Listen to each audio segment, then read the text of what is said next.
Hello, and in this video, we are going to be talking about alignment, what it is, how I use it, and a recent article just put out by Jeremy Crawford.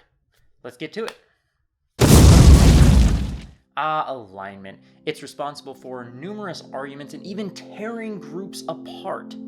Though I don't actually know of a situation or scenario where a group has actually been torn apart by an argument over alignment, but I'm sure somewhere out there it has happened before. All right, first off, what is alignment? In the player's handbook, it says alignment is broadly described as a character's moral and personal attitude.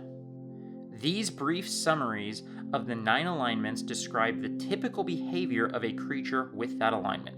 Individuals might vary significantly from that typical behavior, and few people are perfectly and consistently faithful to the precepts of their alignment. Here are the summaries of each of the alignments, but again, I want to remind you that the summaries only give the typical behavior of someone with that alignment. Nobody follows it perfectly.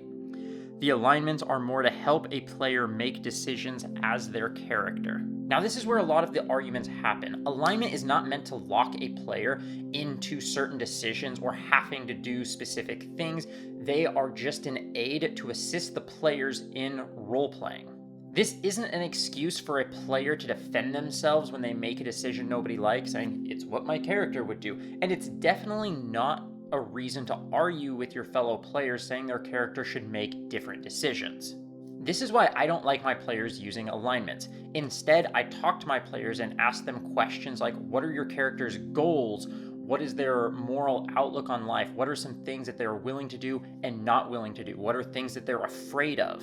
I don't care if my players put down an alignment, but I encourage them not to share their character's alignment with the other players, because instead of making decisions based off of an alignment that is greatly up for interpretation, they're making decisions based on their well-developed backstory and understanding of their character's goals and desires. So does that mean I don't use alignment at all? No! I still use it for all of my NPCs. Alignment is still a great way to easily and quickly know what an NPC would do and how they would react to a situation. For example, if my players are interacting with a guard and they try bribing him, his alignment will let me know how he should react to it.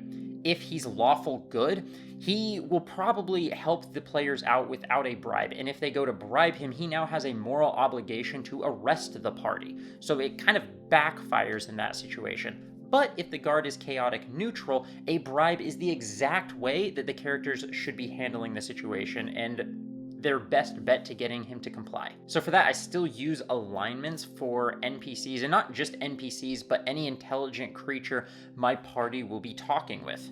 I don't waste my time giving it to creatures that they're just going to bash their heads in a random encounter, but I do give it to anyone that I expect my players will be talking with. Now, there are certain creatures that already have alignments in the Monsters Manual. Even for creatures that already have an alignment, I'll still modify it a lot. The alignment given in the Monsters Manual is the typical alignment for that type of creature. It's not set. There are creatures that can vary from that. Even in the player's handbook, it gives orcs as an example. Orcs are typically chaotic evil. Orc gods are chaotic evil, so most orcs tend to be the same, but they still have the choice to be good. They can make that decision.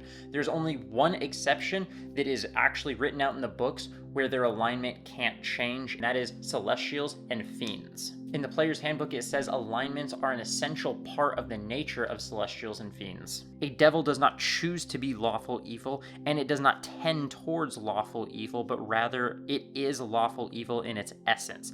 If it somehow ceased to be lawful evil, it would cease to be a devil. And that quote from the player's handbook brings us to a recent article put out by Jeremy Crawford on October 4th. Jeremy Crawford said in the article that he put out that magical creatures that have a strong moral inclination will have an alignment preceded by the word typically. The word typically is meant to remind dungeon masters that the alignment is a narrative suggestion and not an absolute. In the player's handbook, the only creatures that had set alignments were celestials and fiends, and according to the post just put out by Jeremy Crawford, there is no exception.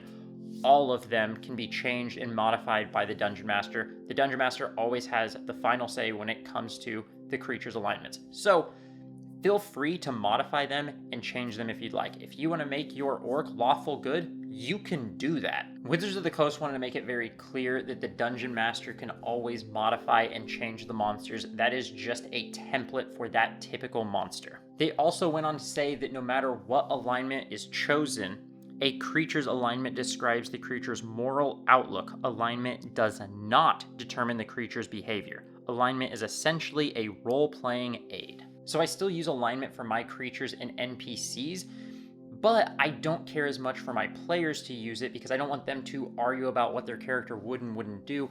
I would rather them just use their fully fleshed out backstory and understanding of their characters for them to bring that character to life and make decisions based on their understanding of the character and not just a, lawful good alignment or whatever they have. If a player still wants to put an alignment down and use it as an aid for themselves, I'm not going to stop them, but I don't really care to look at it, and I'm certainly never going to argue with them about the decisions they made based on the alignment they put down.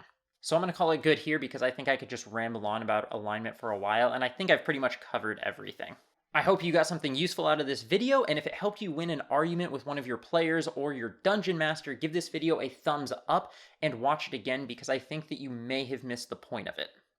Alignment is a tool that you can use to help you in making decisions while role-playing. It's not something that you should be arguing about. Well, thank you. That's all I have, and I will catch you next time.